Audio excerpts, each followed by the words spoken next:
ሰላም እንዴት ናችሁ? ውድ የኢትዮቤስት ቤተሰቦች ኢትዮቤስት የኦንላይን ትምህርት ቤት በመሆን እያገለገለ ይገኛል። የምናስተምራቸው ትምህርቶችም እንግሊዘኛ፣ አማርኛ፣ ሂሳብ እንዲሁም ሌሎች ትምህርቶችን ዘወትር ከሰኞ እስከ ዓርብ በኦንላይን በማስተማር ላይ እንገኛለን። መማር ለምትፈልጉ ልጆች እንዲሁም በልዩ ልዩ ምክንያት የመማር ዕድል ያላገኛችሁ በሀገር ውስጥም ሆነ በሀገር ውጭ ያላችሁ ውድ የቻናላችን ተከታታዮች ኢትዮቤስት የኦንላይን ትምህርት ቤት የመማር ዕድላችሁ ሰፋ አድርጎ መጥቷል። መማር ለምትፈልጉ ቪዲዮ ላይ ባስቀመጥነው ስልካችን በኢሞ፣ ቴሌግራም፣ ዋትስአፕ እንዲሁም በሌሎች ማህበራዊ ሚዲያዎች ላይ በመደወል በኦንላይን መማር ትችላላችሁ።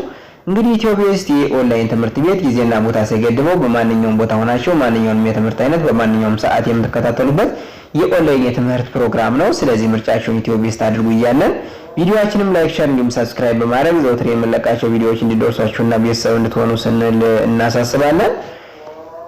እንግዲህ በዛሬው ዕለት ደግሞ እየላችሁ የቀረው ቪዲዮ የአማርኛ ትምህርት ይሆናል። የአማርኛ ፊደላት ባለ አንድ እግር ፊደላት የሚባሉትን በዚሁ ቪዲዮ አካትቼ እየላችሁ ቀርቤያለሁ። ስለዚህ ቪዲዮውን እስከ መጨረሻው እንድትከታተሉት ስል ጋብዛለሁ። ቀጥታ ወደ ትምህርቱ እንሄዳለን። እንግዲህ የአማርኛ ፊደላትን በአራት እንከፍላቸዋለን። በደንብ ለማወቅ ወይም ደግሞ በደንብ ለመሸምደድ በአጭር ጊዜ ውጤታማ ለመሆን በአራት ከፍለን ማየት እንችላለን። በምን እግር አልባ፣ ባለ አንድ እግር፣ ባለ ሁለት እግርና ባለ ሶስት እግር ብለን በደንብ አድርገን ከፍለን እናያቸዋለን። እነዚህን ከያዝነን በኋላ ቀጥታ ምንም የሚያስቸግረን ነገር የለም። በቃላት ምስረታ እንሄዳለን። ከቃላት ሐረግ፣ ከሐረግ አረፍተ ነገር እያነሙ የአማርኛ ትምህርትን በቅደም ተከተል የምንማማር ይሆናል ማለት ነው።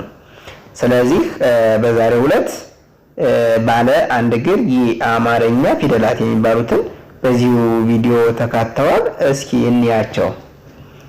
እሺ፣ ቀ፣ ቁ፣ ቂ፣ ቃ፣ ቄ፣ ቅ፣ ቆ፣ ከዚያ ቋ። እንግዲህ ውድ ተመልካቾቻችን ከዚህ ላይ ስምንተኛ ፊደል እያደረግነን ወደ ጎን ውስብስብ ፊደል የሚባሉትን ነው ማለት ነው። እንግዲህ ወደ የአማርኛ ፊደላትን ወደ ታች 34 ናቸው ብለን አልፈናል። ወደ ጎን ደግሞ ስንት ናቸው ብለናል? በዋናነት 7 ናቸው። እነዚህ ስምንተኛ ፊደላት የሚባሉት ውስብስብ ፊደላት ናቸው። ስለዚህ እኛ ምን ይዘው በዋናነት 7ቶችን ይዛለን። ሲቀጥል ደግሞ ስምንተኛ ውስብስብ ፊደል የሚባለውን ማወቅ ይኖርብናል ማለት ነው። እሺ፣ ቀጣይ ተ፣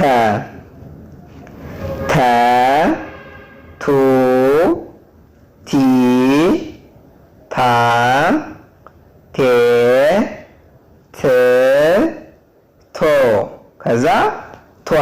እቺ ምንድነች? ውስብስብ ፊደል ነች። ውስብስብ ፊደል ትባላለች። እሺ፣ ቀጣይ ቸ፣ ቹ፣ ቺ፣ ቻ፣ ቼ፣ ች፣ ቾ። ቀጣይ ቿ እንላታለን። ስምንተኛዋን ፊደል ማለት ነው።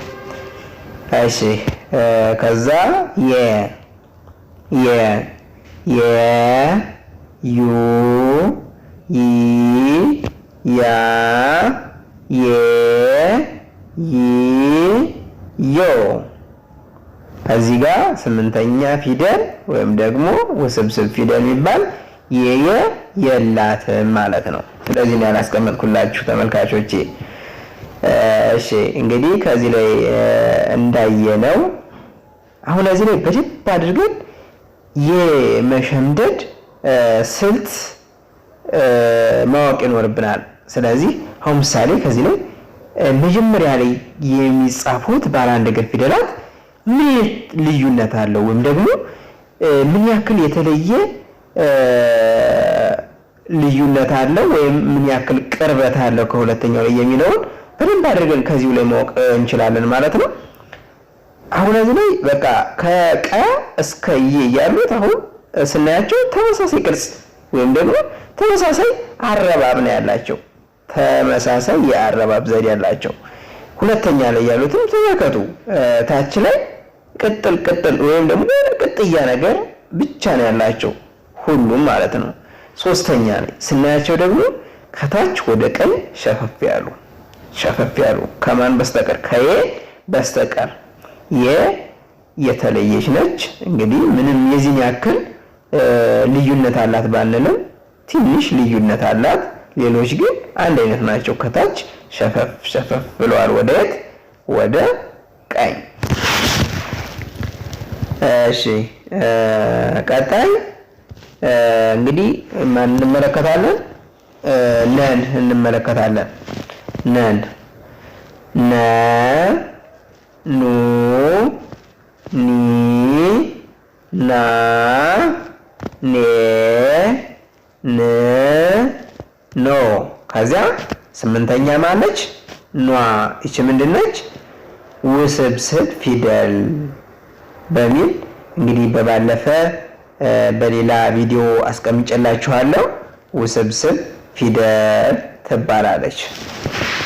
እሺ ቀጣይ ኘ ኘ ኘ ኞ ኚ ኛ ኘ ኚ ኞ። እዛ ኟ ኟ ማን? ስምንተኛ ፊደል ውስብስብ ፊደል የምትባለዋ ኟ ነች።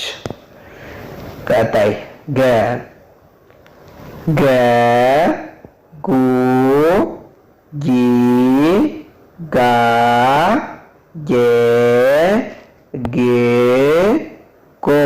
ከዚያ ጓ ስምንተኛ ፊደል ስምንተኛ ውስብስብ ፊደል ማለት ነው። እሺ ቀጣይ ፐ ፐ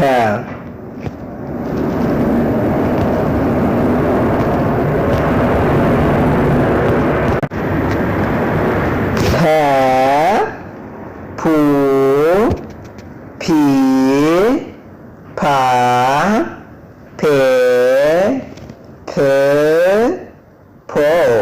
ስምንተኛ ፖ ብለን እናያለን ማለት ነው።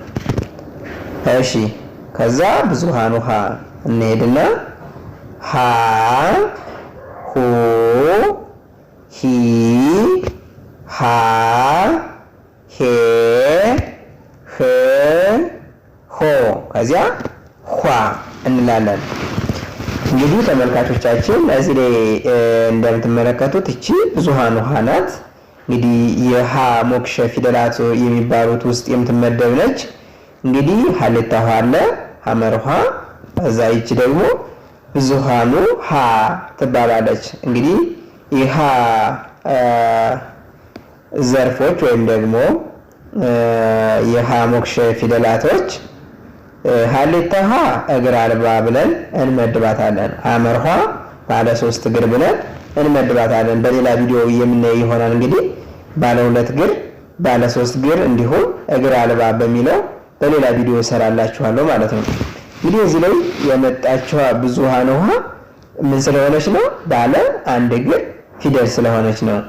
ስለዚህ ይህንን በደንብ አድርገን ማየት ይኖርብናል። ይሄ እዚህ በመቀጠል ሙሉን ካየን በኋላ ምን እናደርጋለን? በሙሉ ቃላትን መሰረታለን።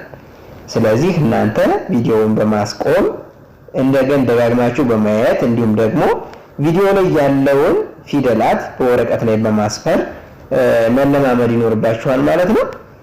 እና ይህን ሁሉም ነገር በስነ ስርዓት ወይም ደግሞ ጊዜ ሰጣችሁት ከተመለከታችሁት በአጭር ጊዜ ውጤታማ የምትሆኑበት ትምህርት ይሆናል ማለት ነው።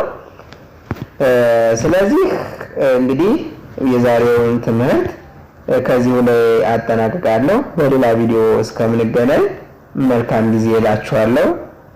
ሰላም ሁኑ።